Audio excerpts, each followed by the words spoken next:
itu backing biasanya. Backing. Di Jakarta aja banyak. Nah, Oh iya, iya. tapi Iya, saya nggak mau diskotik nyebut. ada backing. Saya nggak mau nyebut. Di mana tuh di Jakarta, Pak? Hah? Di mana Tempat Prof di hiburan. Jakarta, Prof? Nanti saya tunjukin, kita keluar. Nggak akan berhenti di situ. Itu ke atas juga, sampai ke atas. Sampai ke atas tuh sampai ke Saya bisa siapa? nyebutin nama semua jenderal yang main gituan. Ah, Ah. Sebut. minta ditutup ya.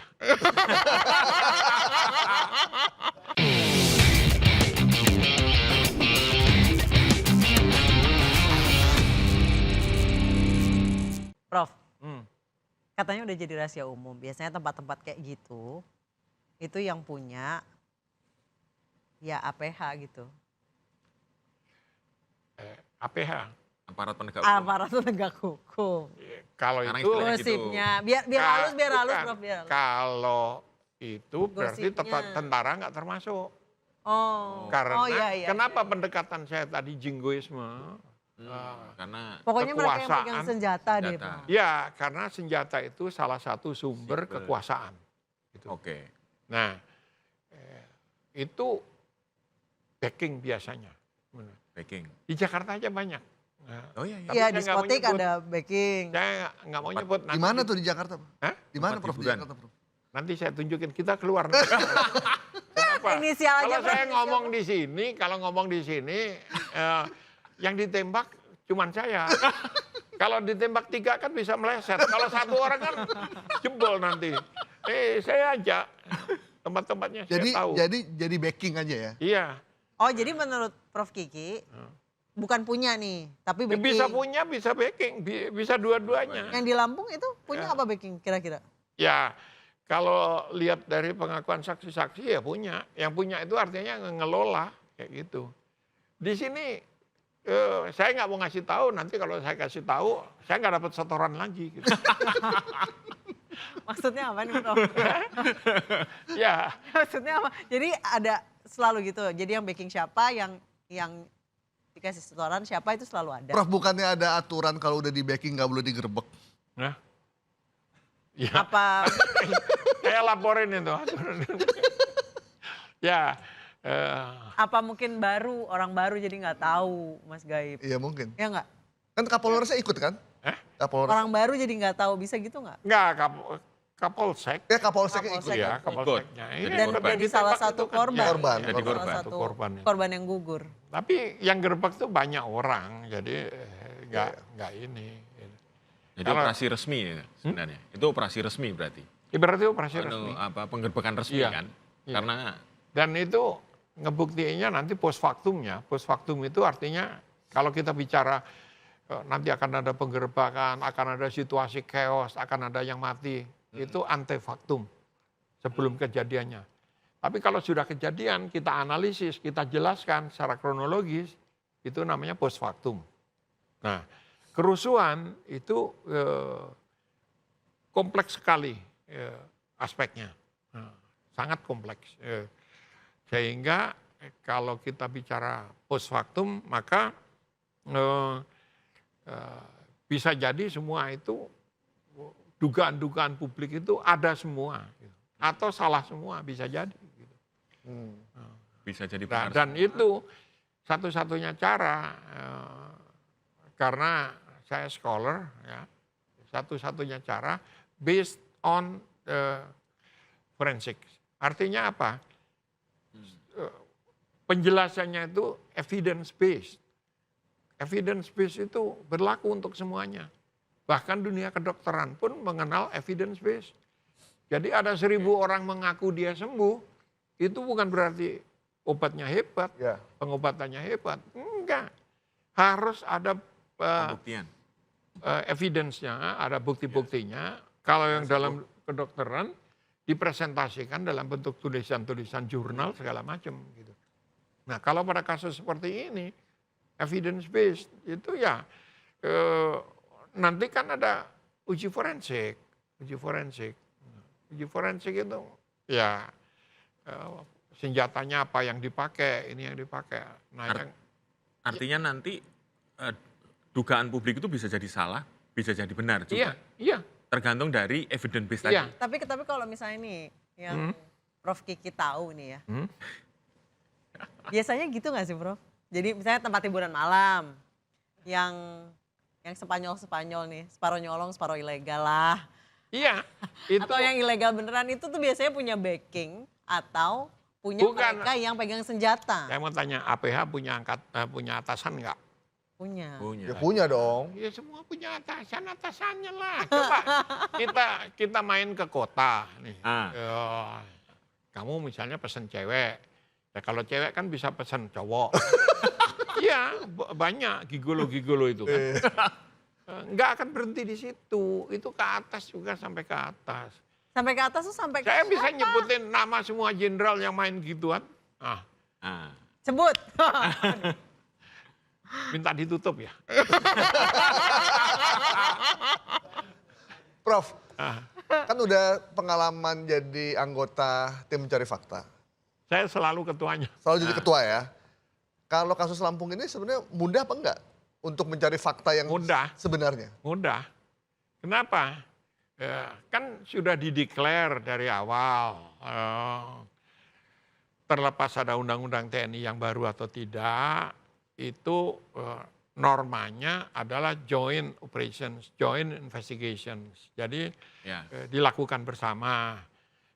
Mulai dari pengumpulan data lapangan, karena polisi masuk duluan. Begitu kejadian karena ini menyangkut polisi.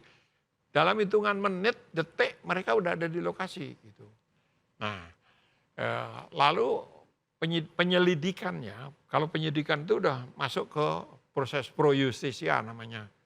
Nah, itu dikumpulkan, dikerjakan bareng.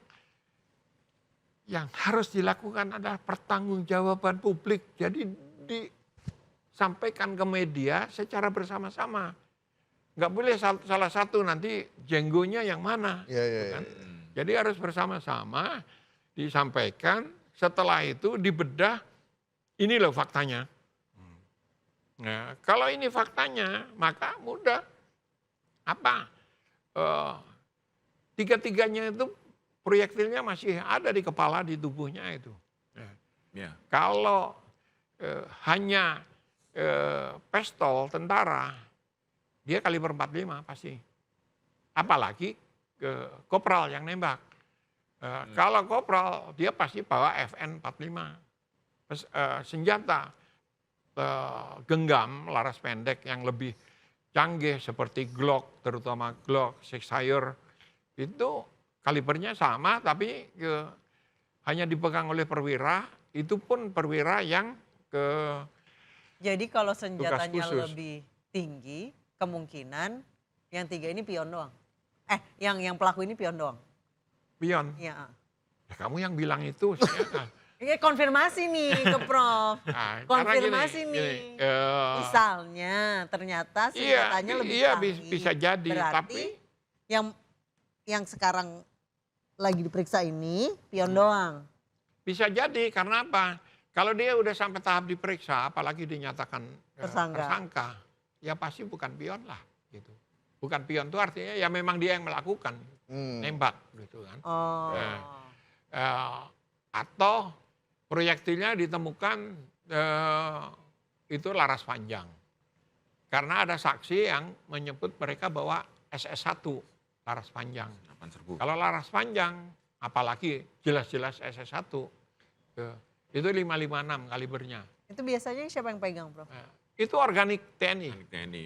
Polisi juga punya, meskipun lebih terbatas ya, Brimob terutama Brimob, ya. itu kaliber 556. Jadi mari kita bicara data forensiknya dulu gitu. Nah, itu dilakukan bersamaan dan harus cepat supaya publik nggak makin bergosip, makin malah, makin ribut, Makin liar isunya. Iya, Prof, kalau misalkan ada polisi ingin menggerbek satu tempat, iya. polisi itu tahu nggak sih sebenarnya yang digerbek itu siapa? Siapa yang terlibat Bisa saat iya, bermain? bisa tidak. Oh, Pegangannya siapa, backingnya Iya, siapa, iya. punyanya siapa gitu. Kalau masih nekat juga, biasanya satu polisi itu gendeng juga. Nekat, nggak peduli dia siapa. Ada polisi-polisi yang kayak gitu. Yang risk taker, berani ngambil kayak gitu. Tapi ada juga yang lunak, oh kalau gitu, itu kakak asuh, saudara tua, ya kita cincai aja lah. TST lah ya, tahu sama tahu Iya. ya. Apa yang kaitannya kejadian di Banten itu, Prof?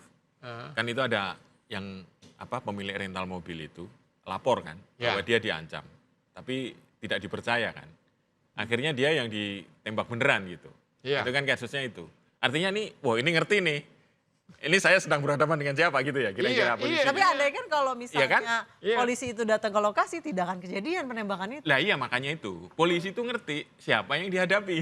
Nah gitu. Dan karena dari kerangka hukum yang ada, yang akan dihadapi hanya risiko, tidak ada untungnya, ya udah Iya. menghindar dia. Oke. Gitu kan. Jadi kalau dihadapi risikonya mati, risikonya institusi terkena segala macam kayak gitu. Sementara kalau tidak lalu dibantu, dia nggak dapat mobilnya, mobil rentalnya itu juga. Gitu. Ya udah lebih baik nyingkir aja lah gitu. Oke. Kan hitung-hitungan cost benefitnya nggak masuk gitu.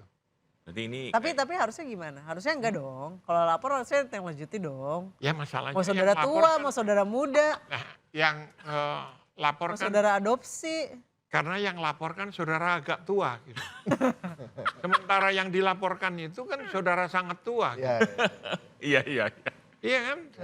Tapi You know gini, what I Prof. mean? iya. Saudara sangat. Kan tugas polisi sebagai Mas Kiki ini kan sangat ahli di kepolisiannya. Artinya kan kalau itu melekat dia sebagai pengayom masyarakat, ya kalau siapapun apapun motifnya kan mestinya dia tetap harus jalan ya, Prof ya. Normatif, Prof. Tidak semudah itu. Oke. Saya kasih contoh Ya. pengalaman pribadi. Ya. Begitu Kapolri menyatakan keterbukaan, siapapun kita proses kayak gitu. Ya. Laporan masuk Oke. ke Propam. Oke. Laporan masuk ke dan mereka mencari orang-orang yang didengerin oleh polisi. Mm-mm. Saya nggak tahu saya didengerin apa enggak gitu ya. Tapi datang ke saya ngadu. Iya. Oh, ada tetangga saya miskin sekali ya. Mm-mm. Terus di Plokoto dijemput oleh polisi, sekarang ditahan oleh polisi Oke. di sebuah supermarket kecil Mm. di Ponorogo. Hmm. Terus ceritanya tuh sengsara banget gitu lah. Oke. Nah, Menderita lah pokoknya. ya Mm. siapa orang itu? Pegawai di situ, kasir. Gitu. Oke. Kasir di situ. Dia dituduh mencuri. Gitu. Kenapa didatengin polisi? Dituduh mencuri. Saya marah. Saya telepon Kapolresnya, saya mantan Kapolresnya, saya telepon Propam. Langsung dicari. Ya, ada memang di Jogja. Mm. Disekap. Disekap, tapi dalam tanda petik. Kenapa? Laporan masuk ke saya, hasil penyidikan polisi itu, dia itu dikunci, disuruh tinggal di kantor Jogja itu. Tapi dia bisa keluar, makan di luar, nongkrong, jadi tidak ada kata disekap itu. Itu satu. Terus yang kedua, dia memang nyuri, maling 40 juta. Oh. 40 juta. Terus dia bilang, salah kalau polisinya meras. Kami diperas. Kenapa? Dia pakai lawyer dari Jakarta. Ya, lawyer itu kalau ke Jogja, nangani kasus itu, minta tiketnya sama polisi. Dikasih sama polisinya, karena polisinya takut. Orang lawyer dari Jakarta. Jangan-jangan ini namanya Hotman Paris. Waduh. Waduh. Takut kan orang Berapa dilaporin. miliar itu? Nah gitu, jadi semua bukti kayak gitu. Nggak ada mas orangnya. Saya marah lah, saya bilang lain kali saya jangan dikasih laporan bodong begini lah. Oke. Kasihan polisi yang dilaporin itu, polisinya di sel kok. Di sel pada proses, dan 2-3 kali saya ngalami proses kayak gini. Jadi kalau tadi perlindungan pada masyarakat, Ya. harus hati-hati juga. Karena itu bisa kita manfaatkan gitu. Oke. Dimanfaatkan lalu untuk nyerang lawan gitu. Hmm. Oke.